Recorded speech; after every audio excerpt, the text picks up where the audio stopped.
하나님의 은혜가 함께 하시기를 축복합니다. 오늘 자기중심성 7번째 시간으로 자기 변호라는 주제로 말씀 나누도록 하겠습니다. 자기중심성에 나타나는 특징을 4가지로 이렇게 나누었죠.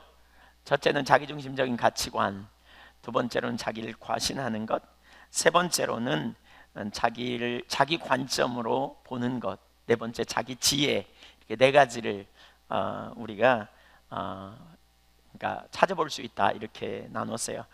지난번에 마지막 4번째를 우리가 살폈는데 그 중에 하나가 뭡니까? 자기 지혜였죠. 근데 이 자기 지혜는요, 그 2가지로 또한 나눌 수 있어요. 자기 지혜는 단순하게 그냥 자기 생각으로 사는 것만이 아니고 2가지로 나눌 수 있다. 그런데 지난주에 이 2가지를 다루려고 하다가 시간이 없어서 1가지만 다뤄서 오늘 그 뒷부분을 다루려고 해요. 그 중에 하나가 뭐예요? 우리 지난주에 살핀 부분인데, 스스로 자기를 위해 처방을 내린다 그랬죠. 그러니까 자기 지혜를 동원하는 거예요. 여러분이 이 아담적 본성의 심각성을 우리가 이해해야 돼요. 이것은 실수로 한 번씩 있는 게 아니고 우리의 삶에 우리가 그 은혜가 거치면 언제나 우리 중심에 가 있는, 언제나 우리 그 본능에 있는, 그리고 그것이 우리의 삶에 너무너무 밀접해 있는 그러한 삶인 것을 우리가 인식해야 돼요.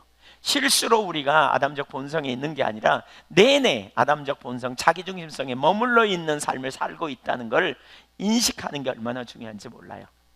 그래서 참 오늘날 아담적 본성을 가장 잘 보여줄 수 있는 토대 중에 하나가 오늘 지금 국정농단으로 나온, 어제 뭐 190만이 모였다, 뭐 이렇게 모여서 데모했다, 뭐 그러는데 정말 지금 왜 그렇게 분노하고 왜 그렇게 이런 일이 일어나는가?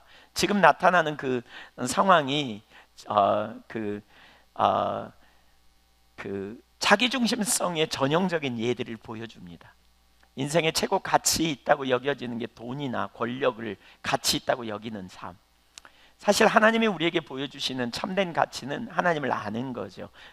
우리가 주님 안에 있는 영원한 가치가 있는 것을 주님이 우리에게 주셨는데, 그럼에도 불구하고 수많은 그리스도인이 여전히 그들의 인생의 최고의 가치는 돈이나 명예로 보는, 그래서 그것을 추구하는, 그래서 이번 그 사건에 정말 얼마나 심각하게 국정 전반에 걸쳐서 안 걸린 데가 없을 만큼 심각하게 영향력을 미친 그 이유가 뭡니까? 사실 거기에 가치 있다고 생각하니까 그러한 불의한 일을 얘기할 때 아니요라고 말할 수 있어야 되는데 아니요라고 말하지 못하고 다 그 옆에 빌붙어서 뭔가 얻어먹기 위해서 한 그 모든 행동이 그런 뿌리에 있다고 우리가 말할 수 있고요.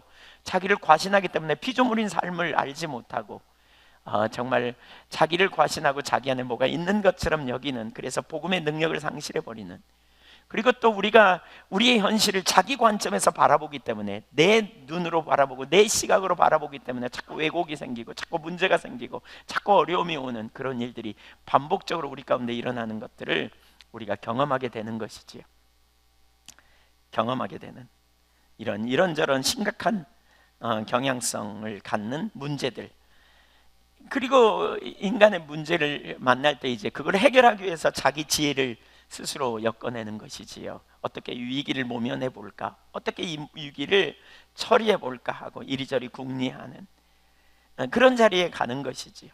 그래서 아담이 선악과를 따먹은 이후에 하나님께서 자기가 뻘거벗었다는 사실을 알게 될 때에 하나님 앞에 하나님께서 오시니까 피하여 숨잖아요. 가리고 숨고, 그 별로 처방이 될 만한 것도 아닌 나뭇이파리를 뜯어가지고 자기 몸을 가리고 말이죠, 숨는 자리에 섰다면, 또 다른 한 가지는 바로 오늘 우리가 보려고 하는 것인데 자기를 변호하는 일이죠. 선악과를 왜 따먹었냐니까 당신이 준 저 여자 때문에 따먹었다고 자기를 변호하고 숨는 일, 이런 일을 저지르게 됩니다. 결국 그래서 심각한 영향력을 행사하게 되는 결과를 가져오게 되는 것이지요. 이 자기중심성이 우리 가운데 너무너무 심각한 영향력을 갖고 있다는 사실을 인식할 필요가 있어요. 그래서 우리가 하나님 중심적인 삶에 서는 것이 얼마나 중요한지 몰라요. 자, 오늘은 그 중에 자기를 변호하는 문제와 관련해서 살펴보려고 합니다. 첫째, 자기를 변호하는 본성이, 아담적 본성이 우리 안에 있습니다. 창세기 3장 9절, 10절, 11절을 읽어보겠습니다. 여호와 하나님이 아담을 부르시며 그에게 이르시되 네가 어디 있느냐? 이르되 내가 동산에서 하나님의 소리를 듣고 내가 벗었으므로 두려워하여 숨었나이다. 이르시되 누가 너의 벗었음을 내게 알렸느냐? 내게 먹지 말라 명한 그 나무 열매를 내가 먹었느냐? 아담이 죄를 범했어요. 죄를 범하고 어떻게 해요? 지금 피합니다. 이 죄를 지으면요, 하나님을 피합니다. 도망갑니다. 왜 그럴까요? 아담만 그런 게 아니라 모든 인간이 그럽니다. 죄를 범하면 일단 죄책감을 느끼죠. 그러면서 하나님을 피하려는 경향이 있어요. 왜 그럴까요? 하나님이 심판자라는 사실을 알기 때문에 그래요. 예수님을 안 믿어도요, 뭔가 죄를 지으면 두려움을 느껴요. 그래서 천둥이 치면 그냥 두려움을 느끼고요, 공포를 느끼고 그러잖아요. 왜? 벼락이라도 치면 그냥 아주 두려움과 공포를 느끼죠. 그래서 본능적으로 피해요. 아담이 그랬고 지금 우리도 그래요. 그런데 하나님은 찾아오셔서, 그러한 우리를 찾아오셔서 물으세요. 아담아, 지금 네가 어디 있느냐? 이렇게 물으시죠. 하나님 왜 이렇게 물을까요? 이 말은 네가 지금 어디 숨었냐? 내가 너를 찾을 수가 없구나, 이 말이 아니에요. 아담의 상태를 묻는 거예요. 너 지금 어떤 상태냐? 네 상태가 지금 어떠냐? 이렇게 물으십니다. 왜 물으실까요? 하나님께서 몰라서 물으실까요? 아닙니다. 하나님이 다 아십니다. 그런데 왜 물으실까요? 스스로 자신의 상태를 고백하기를 원하시는 거예요. 하나님은 우리가, 사실 여러분 가만히 생각해 보세요. 성경을 가만히 생각해 보세요. 하나님이 우리를 모르시나요? 다 아세요. 우리가 실패할 걸 모르시나요? 아세요. 사실 하나님은 우리가 넘어지고 우리가 연약한 자임을 다 아시기 때문에 우리를 구원하시기 위해 당신의 아들 독생자 예수 그리스도를 보내셨어요. 그런데 그래서 우리에게 당신의 아들을 보내신 주님께서 우리에게 원하시는 게 뭐냐? 우리가 바로 하나님 앞에 실패했다고, 넘어졌다고, 우리가 깨어진 자라고 정직하게 대면하는 것을 하나님은 기뻐하신단 말입니다. 우리가 어떤 상태에 있는가, 우리가 지금 어떤 처지인가를 정직하게 인식하고 그대로 하나님 앞에 동의하고 서는 삶이 우리 가운데 아주 중요하단 말입니다. 그것이 하나님께서 원하시는 자세였습니다. 그러나 아담은 죄를 자백할 수가 없었어요. 왜 그렇습니까? 사실 자기중심으로 돌아가면 길을 잃어요. 정직하게 직면하기보다는 어떻게 해서든지 한 가지라도 숨기려고, 가리려고 자기를 자꾸 변호하고 합리화하는 일을 합니다. 여러분은 그런 경험 없으십니까? 하나님의 말씀이 여러분을 직면할 때, 여러분이 하나님 앞에서 죄를 지었다는 사실을 깨달을 때 정직하게 예, 제가 죄를 범했습니다 주님이라고 완전히 그냥 오픈하면서 여러분 자신을 정직하게 대면합니까? 아니면 자꾸 합리적인 이유를 끌어댑니까? 그래서 그랬어, 어쩔 수 없어서, 남들도 다 그래. 설교를 통해서 하나님 말씀을 듣고 여러분의 상태를 지적당하면 어떤 일을 합니까? 아니면 여러분 부부간의 관계에서 누군가, 여러분의 남편이나 아내가 여러분을 지적하면 뭐라 그럽니까? 내가 잘못했어요, 내가 잘못했네요, 이렇게 정직하게 말하면 싸울 일이 별로 없을 거예요. 그렇죠? 근데 핑계를 댑니다. 누구 때문에 그랬어, 어쩔 수 없어서 그래서 그러다가 나중에 뭐라 그럽니까? 그래도 잘못했잖아. 그럼 너는 어떻고, 뭐 너는 잘했냐, 뭐 이렇게 나오잖아요. 우리가 자기를 변호하기 위해서 우리는 온갖 수단을 다 동원합니다. 그래서 핑계대기 시작합니다. 합리화합니다. 하나님은 뭘 얘기해요? 하나님은 우리를 아세요. 우리에게 원하시는 게 뭐냐? 정직함이에요. 여러분, 하나님은 저와 여러분이 정직하게 하나님 앞에 대면하는 그 자리에 서기를 하나님은 원하신단 말이에요. 동의하십니까? 그러나 하나님을 놓치면요, 우리가 정직한 대면이 안 돼요. 그래서 합리화해요. 내가 벗었으므로 숨었나이다. 그때 하나님은 다시 물으세요. 내가 먹지 말라 한 선악과를 네가 먹었느냐? 주님은 누가 먹게 했냐 이렇게 묻지 않아요. 내가 먹지 말라고 한 선악과를 네가 먹었냐? 이렇게 묻는 거죠. 너 먹었냐? 이렇게 물어요.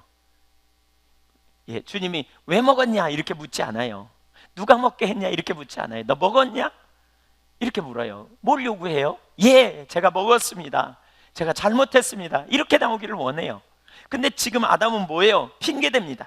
사실 하나님이 그렇게 하길 바라고 물으신 게 아니지요. 여러분, 하나님을 우리가 올바로 이해해야 돼요. 우리가 믿는 하나님이 누구인지 이해해야 돼요. 여전히 신앙생활하면서도 우리는 숨기고 감추고 포장하고 이런 자리에 자꾸 선단 말이에요. 여러분, 제가 여쭤볼게요. 여러분, 하나님을 기쁘시게 하기 원하십니까? 하나님 살아계시고 능력이 하나님임을 동의하십니까? 예. 그러면 우리가 하나님 앞에 설 때 어떤 자세를 취해야 되느냐? 정직한 자세를 취해야 한다는 거예요. 정직한 직면, 정직한 대면. 그런데 아담은 그렇게 하지 않습니다.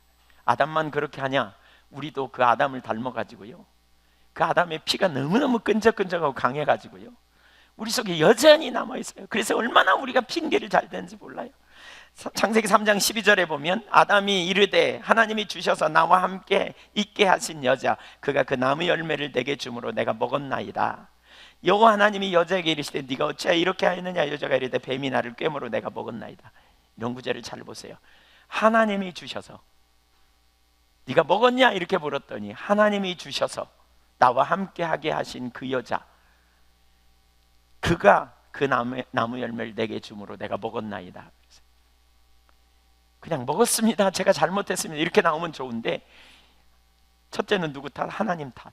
두 번째는요, 그 여자 탓. 그날 부부싸움 대판했을 거예요. 보나 안 보나. 여러분이 하와 같으면 얼마나 억울하겠어요. 자기도 먹어놓고 잘못은 했지만, 예, 비겁하게 남자가 뭐 이러면서 나왔을 것 같아. 대판했을 것 같아요.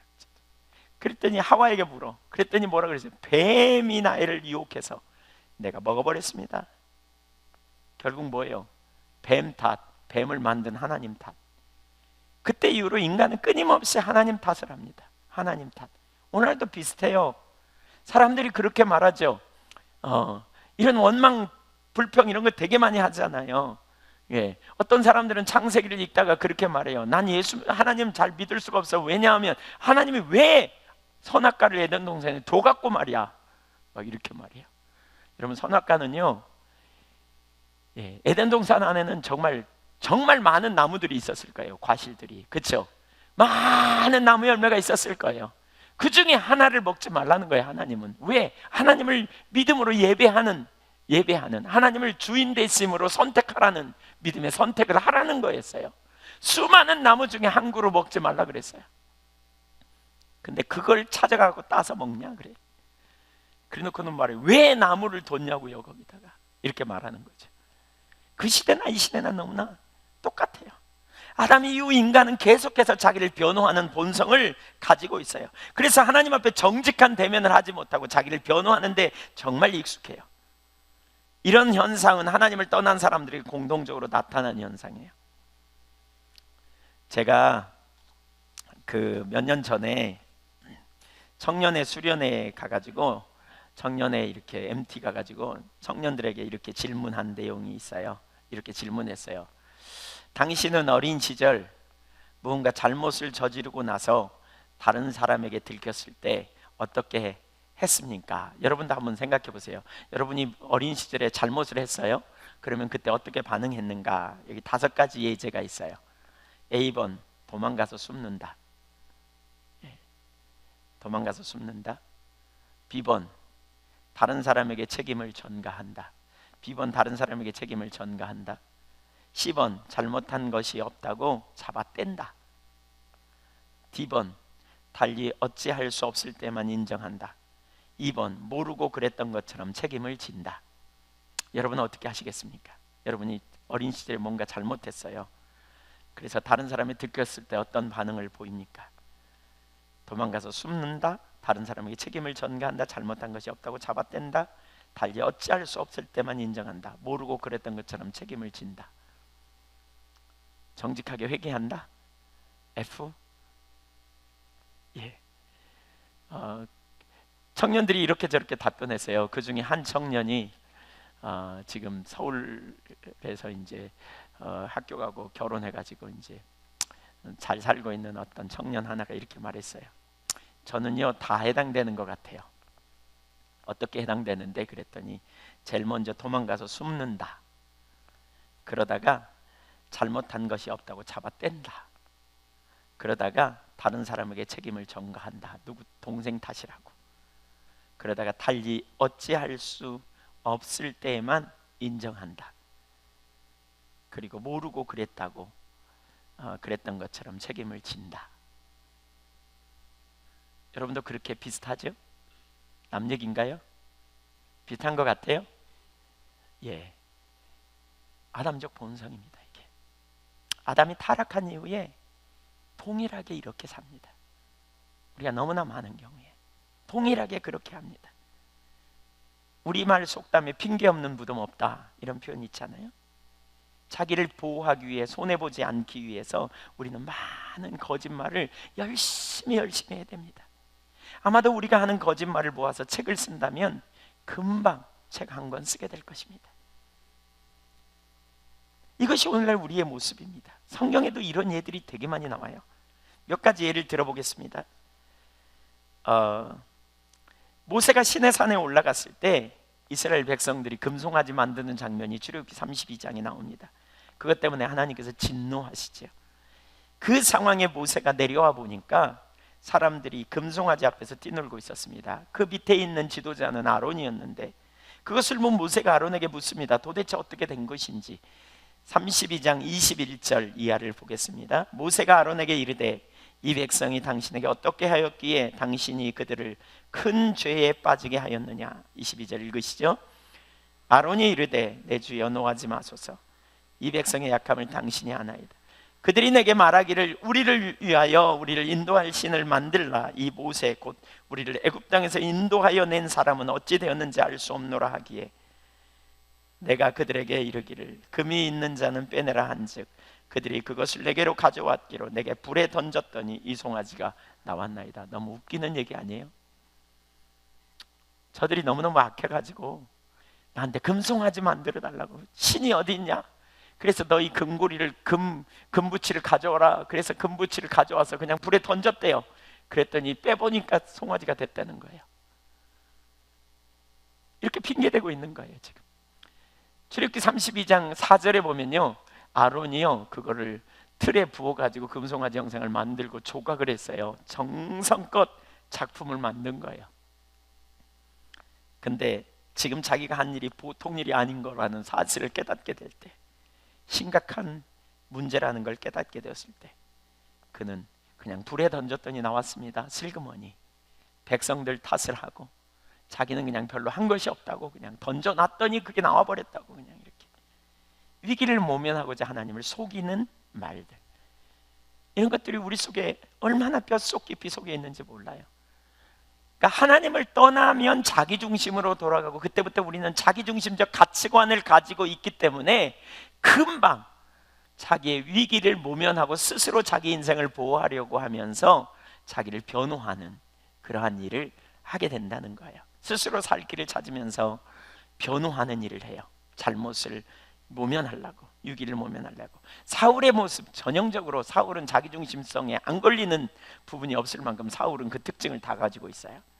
사무엘상 13장 11절 이하를 보면, 그러니까 하나님이 사울에게 사무엘을 7일 동안 기다리라고 하셨거든요. 근데 전쟁이 일어났고 사울은 조급했어요. 그래서 제사를 스스로 드리게 돼요. 하나님께 제사도 못 드리고 전쟁할까 봐. 그때 사무엘이 와서 어떻게 그렇게 했느냐고 물어요.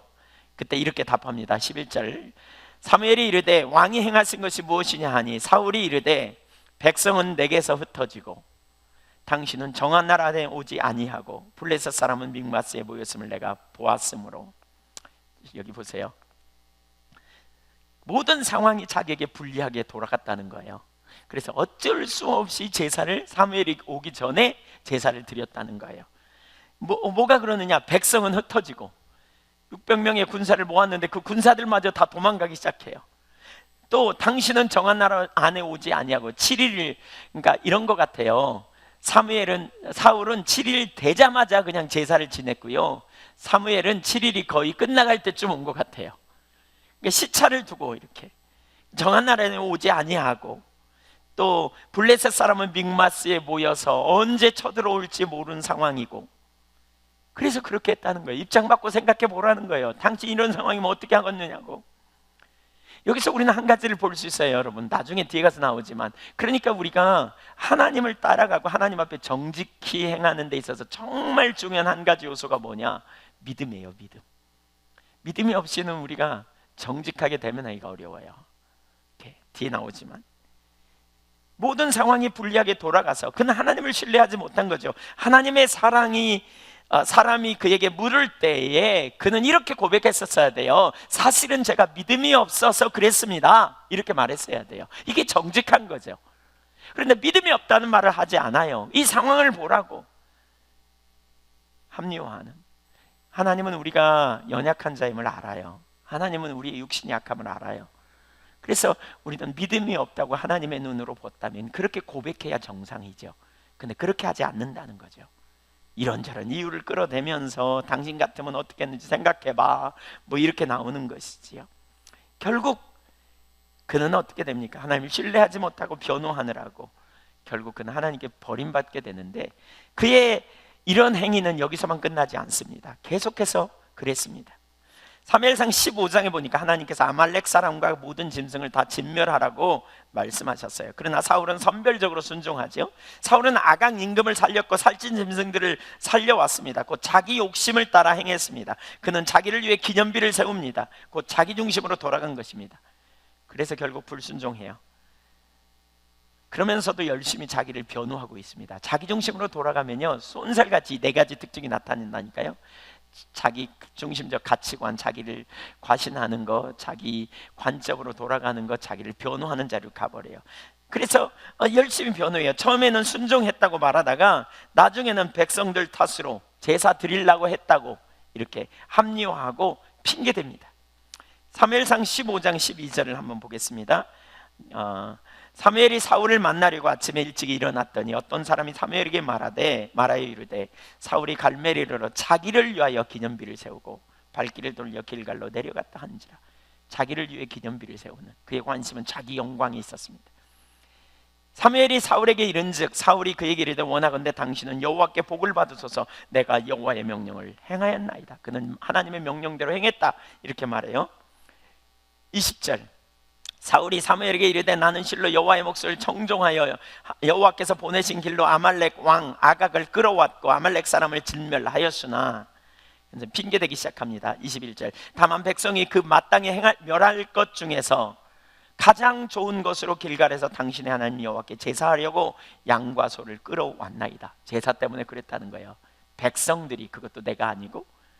그랬더니 22절, 사무엘이 이르되 여호와께서 번제와 다른 제사를 그의 목소리를 청종하는 것을 좋아하신 같이 좋아하시겠나이까? 순종이 제사보다 낫고 듣는 것이 수양의 기름보다 나으니 이는 거역하는 것은 점치는 죄와 같고 완고한 것은 사신 우상에게 절하는 죄와 같음이라. 왕이 여호와의 말씀을 버렸으므로 여호와께서도 왕을 버려 왕이 되지 못하게 하셨나이다.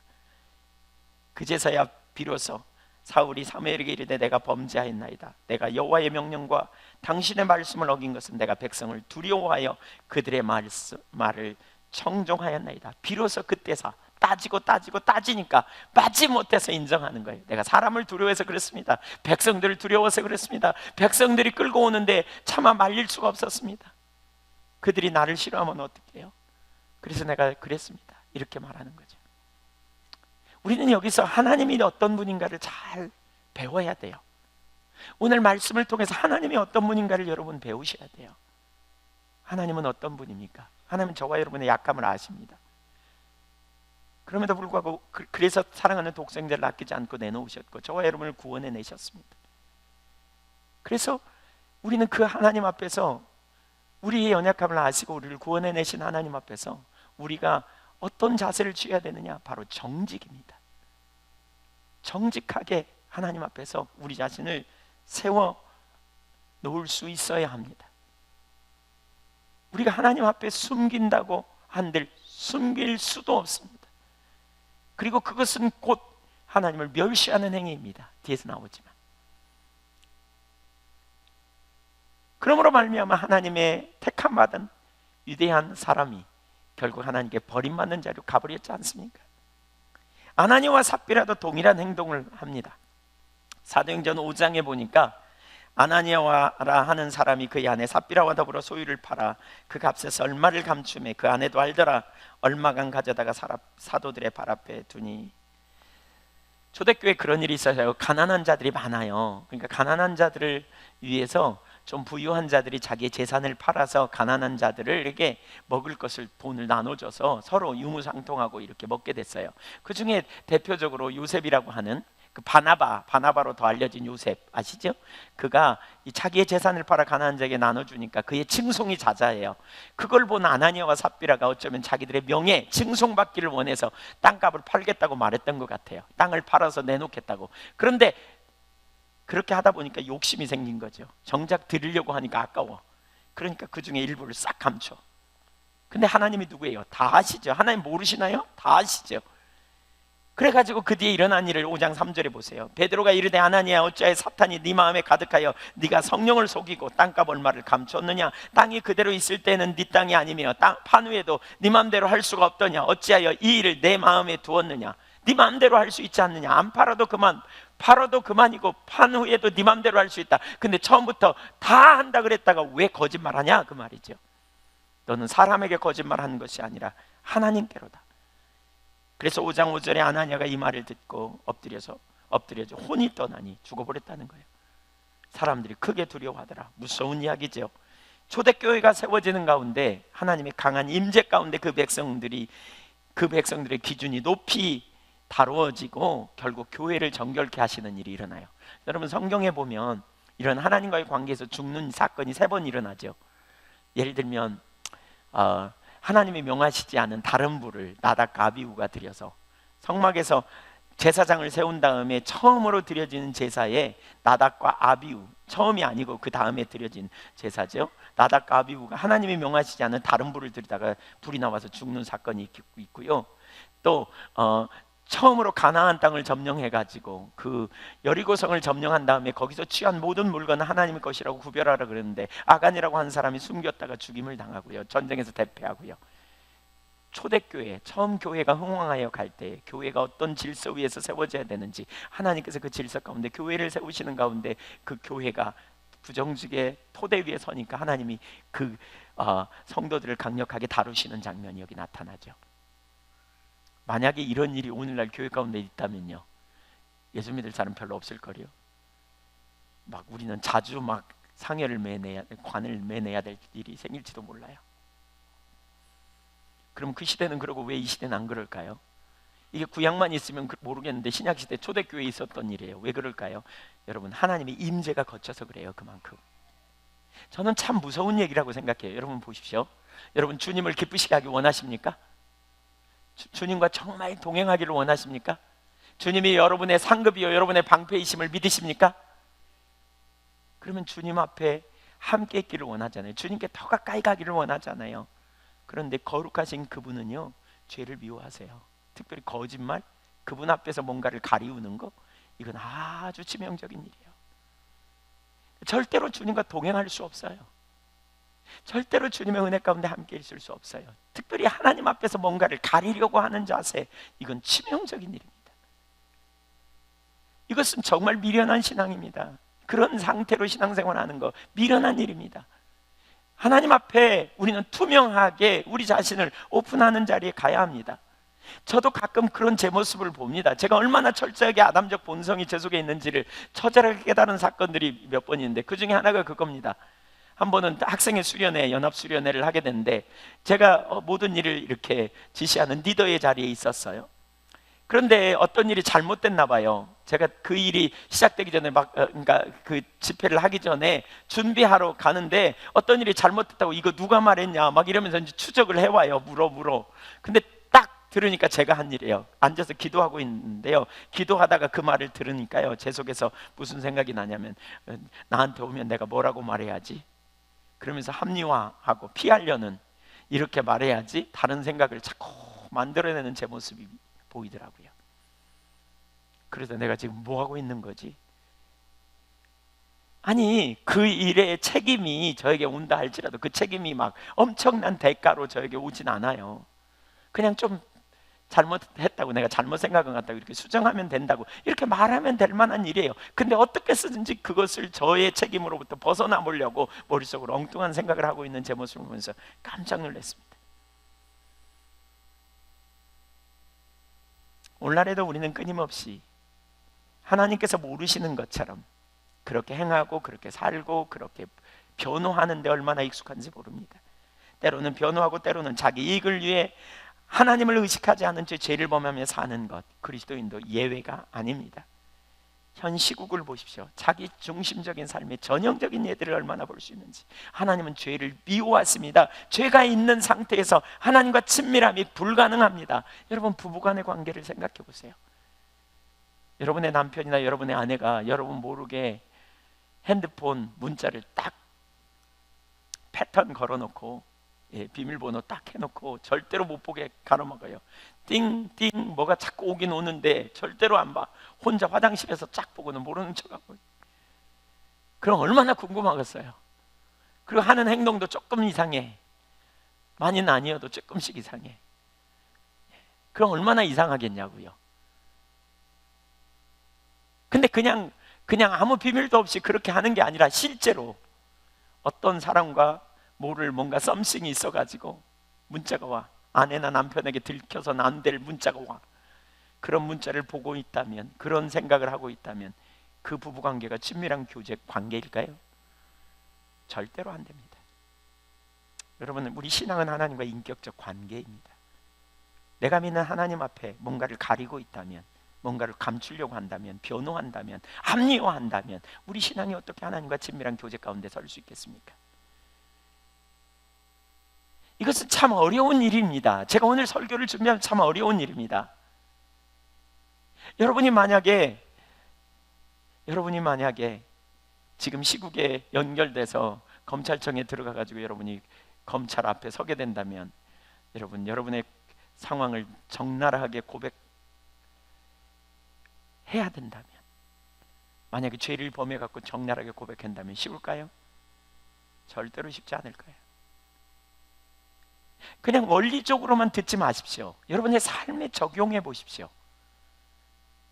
내가 하나님 앞에서 내가 정말 하나님을 기쁘시게 할 것인가, 아니면 정말 나의 유익과 나의 명예와 적당히 살아가면서 하나님의 눈을 피해 적당한 시선을 가지고 살아갈 것인지. 여러분, 정말 하나님을 믿으십니까? 정말 친밀한 교제 가운데 있기를 정말 열망한다면, 그리고 주님 앞에 가까이 가기를 원한다면 주님은 우리를 더 적나라하게 드러내실 것이고 우리 자신을 보게 하실 것입니다. 그래서 정직이 얼마나 중요한지 몰라요. 하나님 앞에 참 신앙은 그분 앞에 서는 거예요. 우리가 2주 전에 창세기 17장 1절에 나는 전능한 하나님이라 너는 내 앞에서 여호와 앞에서 행하여 완전하라 그랬죠. 하나님은 전지하세요. 하나님 전지하세요. 우리는 전지하신 하나님 앞에서 행하여 완전하라. 모르심의 한계도 없어요. 가릴 수가 없어. 다 아셔. 그분과 친밀하기를 원해. 그렇다면 우리가 어떤 자세로 서야 하는지, 정직하게 믿음으로 대면하여 하나님과의 온전한 관계 가운데 설 수 있기를 주님의 이름으로 축원합니다. 아멘 소리가 별로 없네요. 예. 예. 두 번째, 전지하신 하나님 앞에 정직하십시다. 우리는 무엇보다 하나님께 정직해야 합니다. 이것은 우리 신앙의 아주 기본적인 문제입니다. 하나님은 누구이신가? 그분은 다 아시는 분, 전지하신 분입니다. 다른 말로 말하면, 표현하면, 여러분 꿩의 특성을 아세요? 아마 제 나이쯤 된 연령층이 돼야 이해할 얘기예요. 그것도 시골에서 산, 제가 있었던 저는 이제 시골에 읍단위에 초등학교에 다녔습니다. 한 5학년 때쯤 있었던 5, 6학년 때 있었던 경험인데, 봄방학 되면, 왜 봄방학 가까우면 어떻게 합니까? 이제 다 방학하기 직전에 보통, 봄방학 직전에 보통 하죠. 왜 토끼몰이 하러 가잖아요. 그런 게 해보셨나요? 예, 해보신 분도 있고, 이제 예. 그러면 작은 산 하나를 둘러싸가지고 밑에서부터 몰아가죠. 위에서 그 배구 네트 같은 거 이렇게 펼쳐가지고, 배구 네트 이렇게 펼쳐가지고 몰아가요. 막 소리도 지르고 막 그러면 토끼가 막 진짜 도망가기 시작하고, 어떤 데는 꿩이 막 이렇게 도망가기도 하죠. 근데 토끼 같은 경우 이렇게 올라가다가 그냥 그 배구 네트 같은데 목을 끼워가지고 거기서 도망 못 가고 잡히기도 하고. 근데 꿩이 날아가면 될 텐데 이 멍청한 꿩이 그냥 막 뛰어요. 막 뛰어. 도망가다가 막 여기저기서 우 막 몰면 나중에 보면 꿩이 어떤 건물이나 아니면 그 눈에다가 푹 고개만 파물고 있어요. 가서 주스면 돼 그냥 이렇게. 예, 고개만 봐보고 있어요. 그래가지고 막 너댓말이 막 이렇게 잡기도 하고, 물론 그거 가지고 선생님들이 회식하고 당시에 이제 그랬던. 예. 지금 아담과 하와, 아론, 사울, 그들은 하나님 앞에서 그런 일을 합니다. 자기 눈을 가리고 있는. 이게 얼마나 미련한 짓입니까? 여러분, 우리도 모르는 순간에 하나님 앞에서 우리가 그렇게 정직하게 대면하여 서지 않는다는 거예요. 자꾸 가리고 포장하고. 우리가 사람 앞에서는 그럴 수 있지만 하나님 앞에서는 절대로 그러면 안 돼요. 다윗은 이 사실을 이렇게 고백합니다. 시편 139편 2절부터 12절까지 한번 읽어보겠습니다. 제가 2절, 여러분 3절 이렇게 읽어보죠. 주께서 내가 앉고 일어섬을 아시고 멀리서도 나의 생각을 밝히 아시오며,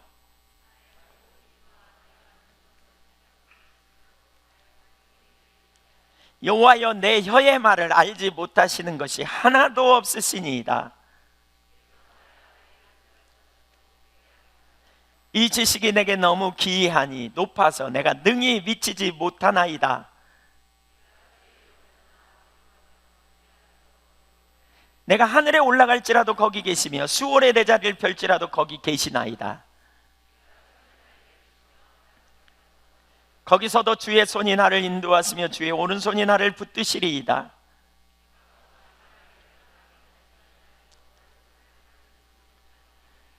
같이 주에게는 흑암이 숨기지 못하며 밤이 낮과 같이 비추이나니 주에게는 흑암과 빛이 같음이니이다. 6절에 보니까 이 지식이 내게 너무 기이하고 높아서 내가 능히 미치지 못한다. 하나님의 전지하심, 무소부재하심, 이걸 얘기하고 있어요. 하나님 전지하세요. 모르심이 없어요. 하나님은 다 아세요. 뭐든지 다 아세요. 하나님은 전지하시고 무소부재하신 하나님, 어디에나 계시는, 내 말의 혀의 말도 아시고 내 생각도 아시고 내가 무슨 일 행하는지 다 알고 내 모든 순간에 나를 인도하시고 바다 끝에 가서 거할지라도 거기도 주님이 계시도다. 내가 어둠 속에 숨었더니 거기도 주님이 계셨다. 이 지식이 너무나 놀랍다. 이 지식은 기쁜 소식입니까? 슬픈 소식입니까? 여러분에게 기쁜 소식입니까? 슬픈 소식입니까? 둘 다입니다. 둘 다여야 합니다. 기쁜 소식이어야 합니다. 하나님은 우리를 아신다는 게 얼마나 신나는 일입니까? 우리의 필요를 아시고 우리의 상태를 아시고 우리의 과거의 상처도 아시고 우리의 연약함도 아시고 우리의 지금 문제가 뭔지도 다 아시는 하나님, 도와주시고 우리를 함께 하시는 너무너무 신나는 하나님. 근데 슬픈 소식일 수도 있다는 거예요. 왜냐하면 내가 은밀히 누군가를 흉본 것도 다 아시고 내가 했던 외식하는 행동도 다 아시고 아무도 안 보는 줄 알고 혼자 했던 그 일도 주님은 다 보고 계시고, 이것은 너무너무 신나는 소식임에도 불구하고 한편으로는 두려운 소식이기도 해요. 하나님은 다 아세요. 사실 이 지식이 여러분에게 깊이 인식될 수 있으면 좋겠어요. 하나님 전지하신다. 하나님 다 아신다. 머리털 하나까지 심지어 세셨다. 하나님 우리의 필요를 아신다. 때를 따라 돕는 은혜를 부어주신다. 능력으로 우리를 간섭하신다. 너무너무 신나는 일이죠. 그러나 그럼에도 불구하고 하나님은 우리를 다 아신다. 그래서 우리는 이 지식 앞에 뭐 해야 돼요? 한 가지 결론을 내려야 돼요. 뭐예요? 정직해야 돼요. 정직해야 돼요. 투명해야 돼요. 감추려고 해봐야 의미가 없어요. 사람 앞에서 감추려고 하면 감출 수도 있다고 생각돼요. 그러나 하나님 앞에서는 감출 수가 없어요. 하나님은 우리를 살펴보셔야 하는 게 아니에요. 그냥 하나님은 우리를 보시면 알아요. 우리가 어떤 체질인지 어떤 자리에 있는지 다 아시는 분이에요. 그래서 하나님 앞에 우리가 무엇을 감출 수 있단 말인가? 이 아침에 이 지식이 여러분에게 실제가 될 수 있기를 축복합니다. 내가 주님 앞에 뭘 감출 수 있겠는가? 난 주님 앞에 감출 것이 없다. 아무것도 감출 수 없다. 우리는 그분 앞에 정직하게 나가는 것이 너무너무 중요합니다. 정직해, 투명해요. 신앙은 그래서 하나님 앞에 정직하게 서는 거예요. 정직하게 서는 거예요. 이건 기본 중에 기본이에요. 살아계신 하나님 앞에 여러분 정직하기만 하면, 살아계신 하나님 앞에 여러분 자신이 노출되도록 여러분이 그 사실을 인식하기만 해도 우리는 죄에 상당히 민감해지기 시작할 거예요.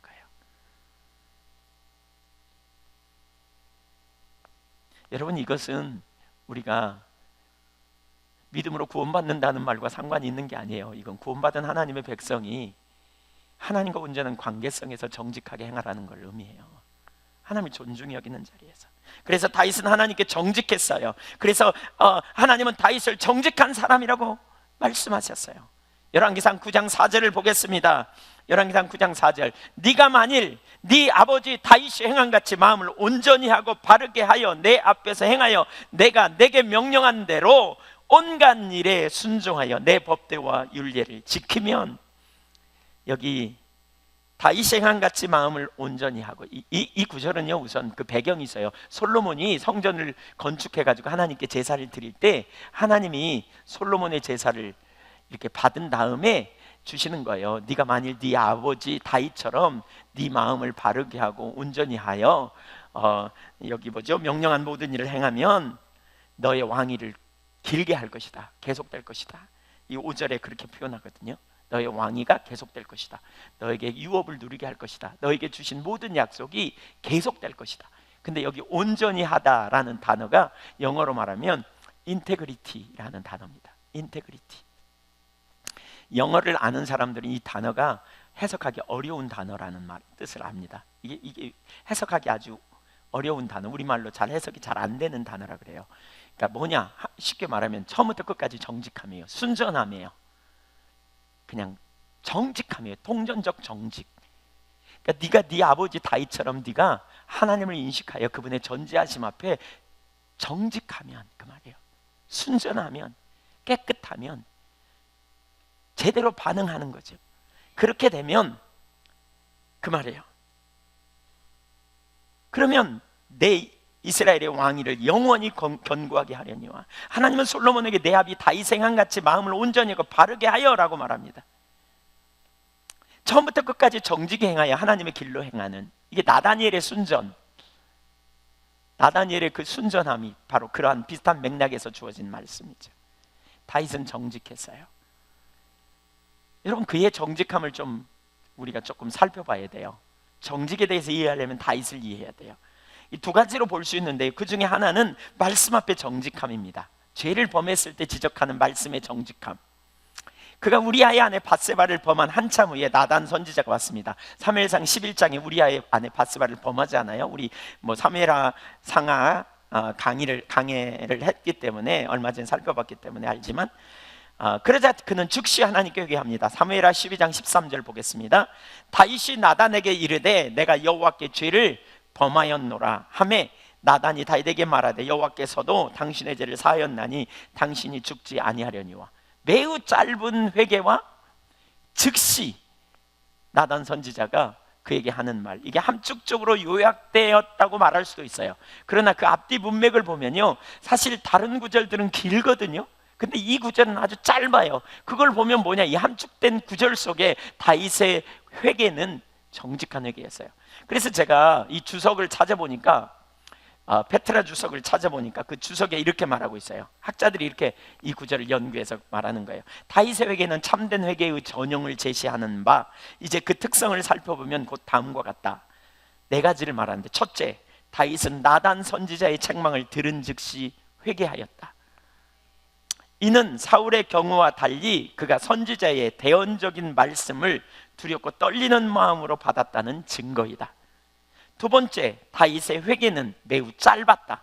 즉 그의 회개에서 우리는 자신의 죄에 대하여 변명하려는 흔적을 조금도 찾아볼 수 없는 것이다. 그의 회개가 나온 사무엘상 15장 15절, 20절, 21절, 또 시편 51편 3절, 이런 구절들을 살펴보면 그걸 알 수 있다는 거예요. 세 번째, 다윗의 회개는 자신의 죄에 대해 숨김없이 토설한 것이다. 하나도 남김없이 그대로 고백한, 즉 그는 어떻게든 자신이 지은 죄악 중 하나만이라도 숨기려 획책지 아니하고 하나님 앞에서 자신의 지은 모든 죄를 다 내어놓고 용서하심, 긍휼하심을 추구한 것이다. 네 번째, 다윗의 회개는 겸손한 회개였다. 즉 그는 일개 선지자의 찌르는 듯한 말 앞에서 왕의 신분에도 불구하고 자신의 모든 죄를 어린아이와 같은 마음으로 고백한 것이다. 오늘날 우리가 자기를 보호하기 위한 경향에서 나타나는 가장 주된 문제가 뭐냐? 하나님 말씀 앞에 정직하지 못하는 거예요. 말씀 앞에 자기를 변호하기 때문에 말씀을 들으면 누가 그렇게 살아? 이렇게 합리화하거나 설교로 나를 치네? 이런 생각을 하면서 자신을 보기보다는 설교자를 원망하고 다른 사람을 탓하고 불평하는 자리에 서기가 얼마나 쉬운지 몰라요. 그러나 다윗은 정직했어요. 무엇보다 다윗은 하나님의 말씀 앞에서 정직하게 대면했어요. 이것이 그의 강점이에요. 시편 33편 4절을 보면 하나님의 말씀을 이렇게 말합니다. 같이 읽어볼까요? 시작. 여호와의 말씀은 정직하며 그의 행사는 다 진실을 하시도다. 영어 NIV 성경에 보면 하나님의 말씀은 옳고 진리다, right and true라고 표현하고 있어요. 옳고 진리라는 거예요. 하나님의 말씀은 항상 옳아요. 그리고 하나님의 말씀은 진리예요.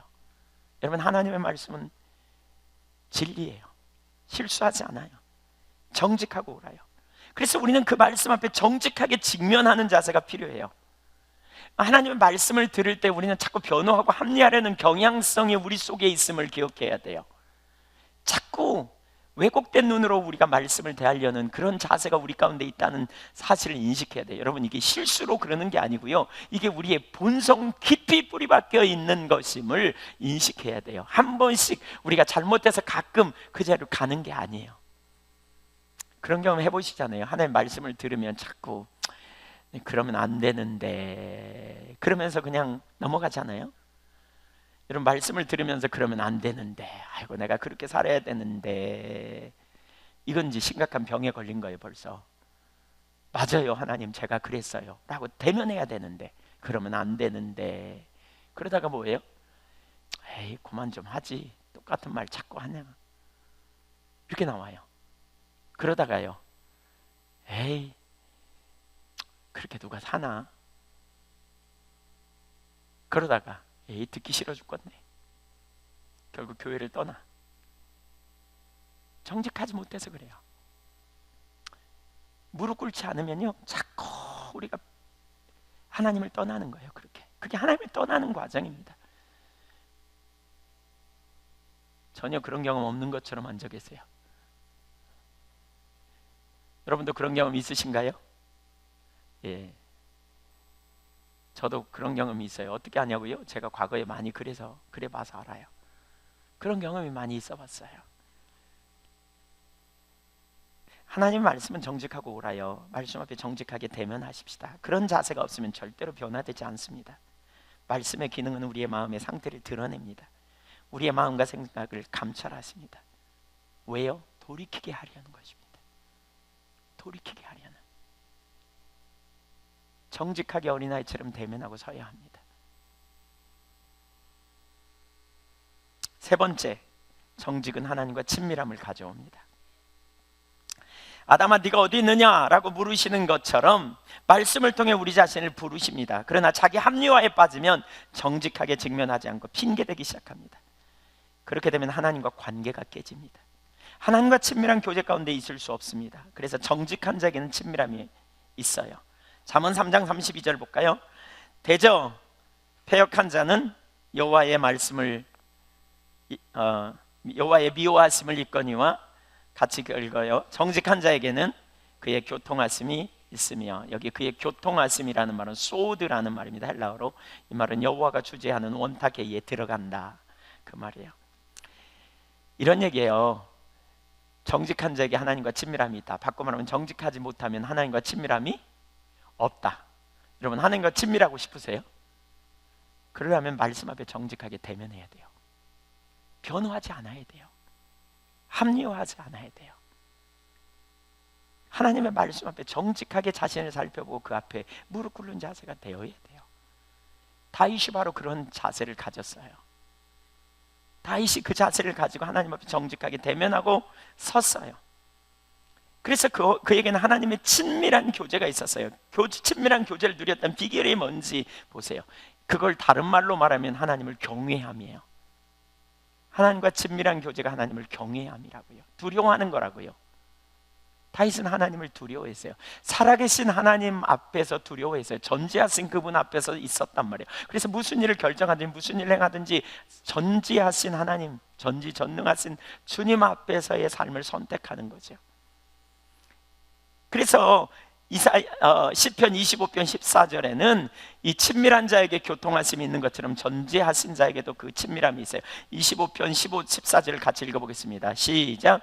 여호와의 친밀하심이 그를 경외하는 자들에게 있으며 그의 언약을 그들에게 보이시리로다. 여러분, 경외하는 자에게 하나님은 친밀함을 보여주세요. 하나님을 두려워하는, 하나님 경외한다는 게 뭐예요?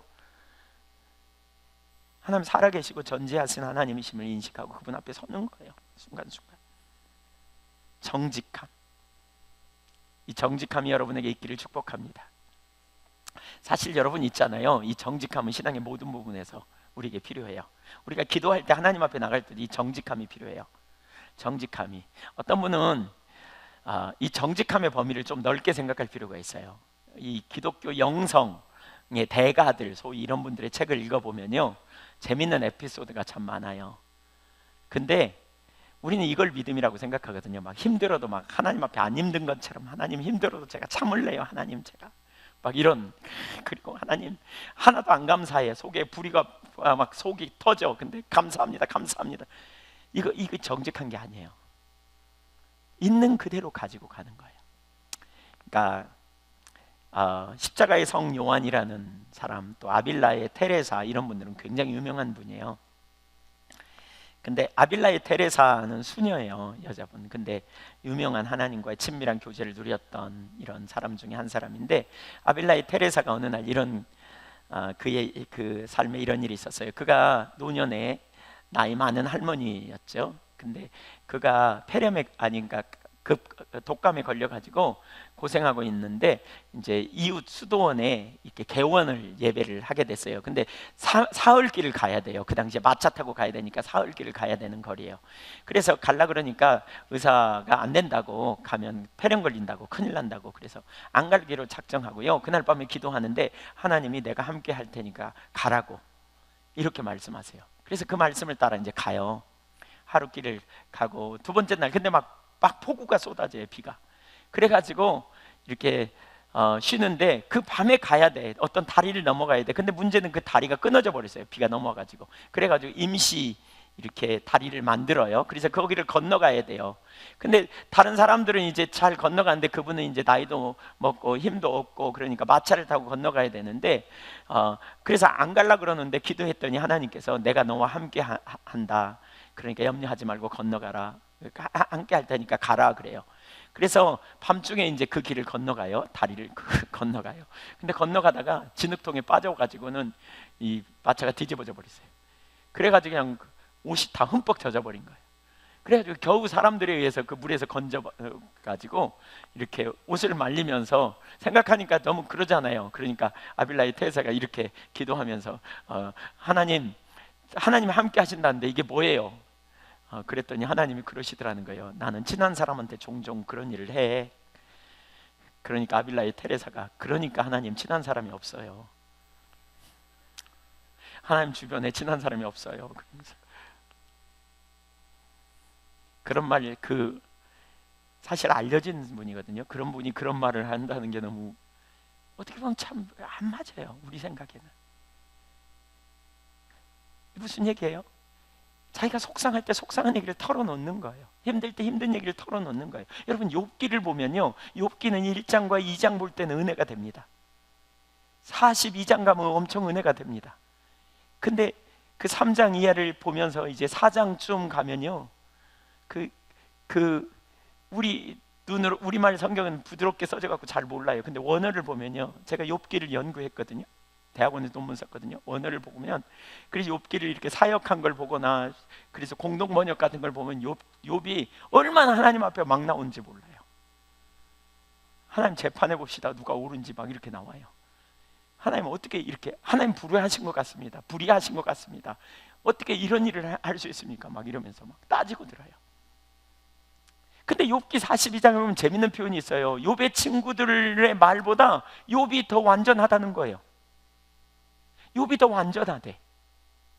왜 그럴까? 여러분, 하나님은 우리에게서 정직을 원하세요. 우리는 막 죽을 것 같은데도 안 그런다고, 나 괜찮다고 막 속으로는 막 골마 터지면서 안 그런다고. 이게 믿음인 것 같아요. 근데 여러분 그렇지 않아요. 우리가 하나님 앞에서 하나님 앞에 대면하고 씨름할 때 하나님 앞에 우리 상태를 그대로 고백하는 게 필요해요. 힘들면 힘들다고, 죽을 것 같으면 죽을 것 같다고, 하나님 내가 이 일을 납득할 수가 없다고. 문제는 거기까지만 하고 토라져 가지고 나오지 말고 해답을 끝장내야 된다는 거예요. 하나님 앞에서. 하나님 앞에서. 근데 하나님은 도대체 어떤 분인지, 하나님 도대체 뭘 제게 말씀하시려고 하는지, 하나님 의도가 뭔지, 하나님 뜻이 뭔지 저에게 가르쳐 달라고. 제가 하나님이 기쁘시게 하는 삶을 살기 원한다고. 결국 욥은 하나님에게 응답받고 티끌과 재 가운데 회개하나이다, 그리고 그냥 꺼이꺼이 하면서 뒤집어지잖아요. 그리고 그 삶에 놀라운 변화가 일어나잖아요. 하나님 앞에 대면하고 서는 그 자리까지 가야 능력이 있는 거죠. 그 자리까지 가요. 하나님의 사람들이 이렇게 다 정직했어요. 하나님 앞에 씨름하는 거예요. 이해할 수 없어요. 하나님, 지금 제가 만난 상황을 이해할 수 없어요. 그런데 하나님 선하심을 제가 알아요. 그 안에 갈등하고 씨름하고 하나님 앞에 하는 거죠. 대면하고 서는 거죠. 단순하게 하나님을 향해 설 수 있기를 바랍니다. 여러분의 상태를 그대로 고백하세요. 힘들면 힘들다고, 두려우면 두렵다고, 도와달라고. 하나님은 그런 자들을 도우세요. 그런 자들을 기뻐하세요. 믿음은 외식이 아니에요. 여러분, 믿음은 뭔가 가리는 게 아니에요. 포장하는 게 아니에요. 믿음은 정직함이에요. 정직하게 하나님 앞에 대면하고요, 믿음으로 고백하고요, 하나님 제가 그렇다고, 저를 도와달라고, 제게 은혜를 부어달라고. 이렇게 믿음은 하나님 앞에 정직하게 대면하고 서는 거예요. 그냥 단순하게 전지하신 그분 앞에 하나도 가릴 게 없어요. 제가 가끔 그런 표현을 합니다. 그런 표현하는 거 들으셨죠? 제가 하나님 앞에 그렇게 나갑니다. 빨가벗은 것처럼 나간다. 하나님 앞에 다 벗고 나간다. 다 빨가, 가린 거 아무것도 없이 나간다. 전지하신 그분 앞에. 그분이 모르나 뭐 다 아시지. 그렇게 전지하신 하나님 앞에 여러분 서십시오. 이게 정직입니다. 이게 정직입니다. 다윗은 그렇게 정직하게 하나님 앞에 섰습니다. 하나님이 사용하셨던 모든 믿음의 종들은 그렇게 섰습니다. 그래서 이런 자들을 하나님이 기뻐하세요. 그런 자들에게 은혜를 부으세요. 잠언 14장 19절, 미련한 자는 죄를 심상히 여겨도 정직한 자 중에는 은혜가 있느니라. 잠언 2장 7절, 그는 정직한 자를 위하여 완전한 지혜를 예비하시며 행실이 완전한 자에게 방패가 되시나니. 정직한 자는 하나님의 지혜 가운데 인도하심을 받는다는 거예요. 스스로 자기를 보호하려고 변호하지 마십시오. 특별히 말씀 앞에 정직하게 직면하십시오. 하나님께서 말씀을 통해 아담아 네가 어디 있느냐 라고 물을 때, 내 상태가 어떠냐 라고 물으실 때 정직하게 대면하여 주님 앞에 여러분의 상태를 그대로 고백하십시오. 실패했으면 실패했다고, 넘어졌으면 넘어졌다고, 제 마음에 하나님 안 기뻐하는 생각이 있으면 있다고, 그런 욕구가 있으면 있다고, 하나님 제 마음에 미워하는 마음, 판단하는 마음이 있으면 있다고, 유혹이 있으면 있다고, 저를 도와달라고. 그렇게 정직하게 고백할 때 주님이 우리의 변호사가 되셔서 우리를 도와주시고 지켜주신단 말입니다. 정직함은 결국 살아계신 하나님을 존중해 여겨 그분의 말씀을 듣고 매사에 하나님의 길로 행함입니다. 다윗의 정직의 또 한 가지 특징이 그거예요. 다윗의 정직 뭐냐? 하나님의 길로 행한 거예요.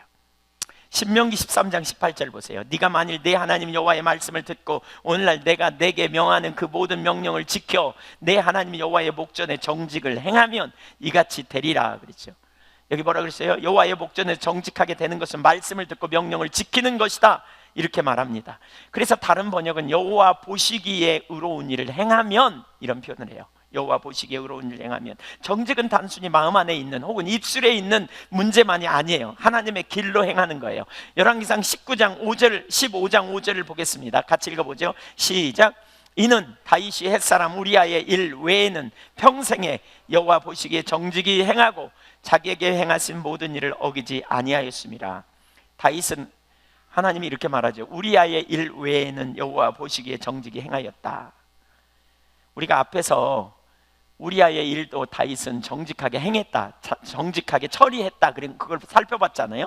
우리아의 일도 정직히 처리했다. 그러니까 여기서 말하는 하나님 보시기에 다윗이 정직한 것은 우리아의 일만을 말하는 게 아니에요. 우리아의 일을 처리한 것만이 아니라 우리아의 일 외에 다른 일을 정직히 행했다. 그 말은 뭐냐? 우리아의 일 외에 하나님의 길을 따라 그의 삶을 선택하며 살아갔다는 말씀입니다. 사울이 자기를 죽이려 할 때 그는 사울을 원망하지 않았습니다. 죽일 기회가 있었지만 하나님이 세우신 권위를 순종했던 것을 볼 수 있습니다. 압살롬의 반역 때 시므이가 그를 저주했지만 그는 하나님 앞에서 그 문제를 바라보고 시므이를 용서하고 그 저주를 그냥 듣고 나중에 용서해 줍니다. 그는 원수 갚는 것을 하나님께 맡기는 하나님의 길을 선택한 것입니다. 그는 눈앞에 자기의 이익을 따라 행하지 않았습니다. 그는 철저히 하나님의 길로 행한 것입니다. 하나님이 자기의 보호자요, 하나님이 자기의 변호사요, 하나님이 자기의 능력임을 알았기 때문에 그렇게 행한 것입니다. 이것을 두고 하나님은 그가 하나님 보시기에 정직히 행했다고 말씀하십니다. 성경에 신명기 30장 사무엘상 3장 30절에 나는 나를 존중히 여긴 자를 존중히 여기고 멸시한 자를 경멸히 여기리라. 여기 여호와를 멸시하는 이 멸시라는 단어가 마스라는 히브리어인데요, 관심 밖에 두다, 꺼리다라는 말이에요. 의미예요. 그러니까 하나님을 멸시하는 게 뭐냐면 하나님을 관심 밖에 두고 사는 거예요. 일상의 삶에서 하나님을 관심 밖에 두고 살아. 하나님 없는 것처럼 욕심을 따라 살고 자기가 손해보지 않으려고 살고, 일상의 삶에서 이걸 하나님을 멸시하는 거예요. 하나님의 길이 아닌 자기 욕망과 야망에 따라가는, 그게 하나님을 멸시하는 행위라는 거예요. 그래서 우리가 하나님을 존중히 여기는 것은 일상의 삶에서 하나님을 가까이 두는 거예요. 하나님 관심 안에 있는 거죠. 하나님을 의식하며 사는 거예요. 신명기 6장 18절 여호와의 보시기에 정직하고 선량한 일을 행하라. 그리하면 네가 복을 얻고 여호와께서 내 열조에게 맹세하사 내 대적을 몰수히 내 앞에서 쫓아내리라 하신 아름다운 땅을 들어가서 얻으리니 여호와의 말씀과 같으니라. 여러분, 하나님의 유업은 누구에게 있는 줄 아십니까? 하나님이 가나안 땅을 이스라엘 백성들 전체에게 약속하셨지만 그 유업을 차지한 자는 정직히 행하는 자라는 거예요. 정직히 행하는 자에게 하나님은 유업을 얻게 하시리라 그랬어요. 정직함이 뭐예요? 전지하신 하나님 앞에서 행하는 거라니까요. 하나님 다 아세요. 다 아세요. 실수했습니까? 실수했다고 말하십시오. 죄지었습니까? 죄지었다고 고백하십시오. 용서해달라고. 주님은 우리를 용서하시기 위해 그 아들을 아끼지 않고 내놓으신 분입니다. 그 주님 앞에 정직하게 고백하여 주님 앞에 어린아이처럼 대면하여 설 수 있기를 축복합니다. 이게 한 가지라면 또 다른 한 가지는 바로 말씀 앞에 사는 거, 하나님의 길을 따라가는 거라 그랬죠. 제가 이걸 한 가지 예만 들고 마치려고 합니다. 여호와의 길로 행했던 삶, 이게 다윗의 삶이었다. 여호와 보시기에 정직히 행했던 삶. 요즘 새벽 기도에 창세기를 읽어가는데요, 어제 창세기 이제 24장을 읽었습니다. 제가 어제는 이렇게 좀 몸이 안 좋아가지고 새벽 기도 못 나왔는데 우리 김정우 목사님이 하셨을 텐데, 저는 그 본문을 보면서 이게 아브라함의 삶의 패턴이 선명히 보이더라고요. 이게 믿음의 사람이에요. 믿음의 사람이 어떤 패턴을 가지고 살아야 될지 보여요. 예, 창세기 24장에 보면 아브라함에게 하나님께서 아들을 주신 이후에 그의 삶의 원칙이 여기 나오거든요. 하나님을 경외하고 하나님을 신뢰함으로 일처리를 해가는 모습. 하나님이 독자 이삭을 주셨는데 아브라함의 나이가 늙었어요. 근데 이삭의 나이가 이제 이삭이 커가지고 장가 결혼시켜야 될 나이가 됐어요. 근데 아브라함이 보니까 자기 아들을 어떻게 결혼시켜야 될지 보니까 우선 원칙을 정해요. 첫째는 뭐냐? 그 땅 가나안 여인들과 결혼하는 건 아니었음을 보아요. 왜냐하면 하나님이 그 땅은 이제 죄를 지은 그 땅의 사람들이 죄가 관영하다, 창세기 15장에도 말씀했고, 그 땅 사람들과 결혼하는 건 아니에요. 그 땅 사람들 하나님 심판하시겠다고 하셨기 때문에. 그래서 자기 고향 본토 친척 사람과 결혼해야 된다는 걸 원칙을 정했어요. 하나님의 길이 아니니까. 두 번째로 그의 원칙은 뭐냐? 자기 고향 사람들 데리고 와서 결혼해야 되는데, 문제는 이제 자기 아들 이삭이 가야 되잖아요. 근데 이삭을 그 땅으로 가는 것은 하나님 뜻이 또 아니라는 걸 깨달았어요. 그래서 그 종에게 부탁하거든요. 네가 가서 고향에 가서 여인을 하나 구해다가 이삭의 아내를 데려와라 이렇게 말했더니, 만일 내가 갔는데 거기서 아무도 안 온다 그러면 어떻게 합니까? 내가 당신의 아들 데리고 갈까요? 그랬더니 아브라함이 이렇게 말합니다. 절대로 그렇게 하지 마라. 하나님이 이 땅을 우리에게 주신다고 했다. 그래서 거기 가는 건 주님의 뜻이 아니라는 거죠. 그러니까 두 가지 원칙을 가지고 이 자기 자녀의 배우자를 정할 때 이렇게 원칙을 정하고 가요. 근데 그렇게 되면 유언부담이 있죠. 왜냐하면 안 오면 어떡해? 그렇잖아요? 아니, 신랑도 안 보고 가냐 내가? 그러면서 안 오면 어떡해요? 그렇잖아요. 찾기도 어렵겠고, 설사 찾으면 신랑도 안 보고 내가 가? 난 안 갈래요. 그리고 아무도 안 가면 어떡해요? 그러면 이삭은 장가도 못 가. 혼자 살아야 돼. 이때 중요한 한 가지가 뭐냐면 바로 믿음이에요. 믿음. 아브라함이 그렇게 고백해요. 하나님이 우리를 이리로 이끄셨기 때문에 하나님이 준비해 주시리라. 이 믿음이에요. 저는 이게 그리스도인이 정직히 행하는, 말씀을 따라 행하는 삶의 원칙이라고 봅니다. 좋은 한 예. 우리는 하나님의 길을 따라가는 거예요. 성경이 말하는 하나님의 길이 뭔지를 따라 선택해 가는 거예요. 뭐가 하나님의 길인가? 어떤 문제를 선택해 갈 때 내가 이 문제를 어떻게 접근할 것인가? 어떻게 풀어갈 것인가? 인간적인 수단과 방법이 아니라 하나님의 길이 뭔가, 하나님이 원하시는 뜻이 뭔가를 찾고 그 다음은요, 하나님께 맡기는 거죠. 내가 주의 백성이니까. 이게 정직히 행하는 삶이에요. 다윗은 모든 이스라엘 왕들의 기준이었어요. 어떤 때는 이렇게 말하죠. 그가 여호와 보시기에 다윗처럼 정직히 행하였더라. 그는 여호와 보시기에 다윗과 같이 정직히 행하지 아니하였더라. 그래서 심판받고요. 다윗은 기준이에요. 저와 여러분이 다윗과 같은 이 정직함을 가질 수 있기를 간절히 소원합니다. 하나님 앞에서의 정직함, 그것은 두 가지 구도로 간다 그랬어요. 하나는 뭐냐? 말씀 앞에 정직함이에요. 죄를 지었든지 어떤 상황이든지 정직하게 어린아이처럼 대면하는 솔직한. 또 하나는 원칙을 정하고 믿음으로 하나님의 길로 행하자는 거예요. 아멘. 믿음으로 행하십시다. 옆에 사람 한번 축복해 주세요. 믿음으로 하십시다. 원칙을 따라갑시다. 신앙은 하나님과의 관계예요. 여러분, 하나님 기쁘시게 하기 원하시죠? 여러분, 하나님 앞에 발견되기 원하시죠? 우리는 부귀를 구하지 않습니다. 우리는 명예를 구하지 않습니다. 우리는 당신을 구합니다. 우리 이런 찬양이 있어요. 하나님, 내가 하나님을 구합니다. 하나님과 동행하기를 원합니다. 하나님을 존중히 여기기를 원합니다. 하나님을 존중히 여기는 게 뭐냐? 하나님을 가까이에 전지하신 하나님 앞에 우리 자신을 오픈하는 이 자세. 우리는 언제라도 실수할 수 있습니다. 넘어질 수 있습니다. 그런데 언제라도 우리는 변화할 수 있는 본성이 우리 속에 있다는 사실을 인식해야 합니다. 정직하십시다. 하나님의 말씀이 우리를 탐사할 때 정직하게 직면하고 서기를 작정하십시다. 그것이 하나님을 경외함입니다. 하나님의 원칙, 하나님을 믿음으로 하나님의 길을 따라 삶을 정하고 그 다음은 하나님께 맡김으로 하나님 보시기에 정직하게 사는 저와 여러분이 되기를 간절히 원합니다. 주님을 따르는 길은 유언부담이 있어 보입니다. 그러나 기억하십시오. 하나님이 함께 하십니다. 하나님이 우리의 유업이고 하나님이 우리의 상급입니다. 믿음으로 주님을 택함으로, 부귀보다 명예보다 주님을 택함으로 주님 안에서 발견되어 이 시대에 하나님의 영광을 위해 사는 믿음의 종들이 다 될 수 있기를 간절히 축원합니다. 기도하겠습니다.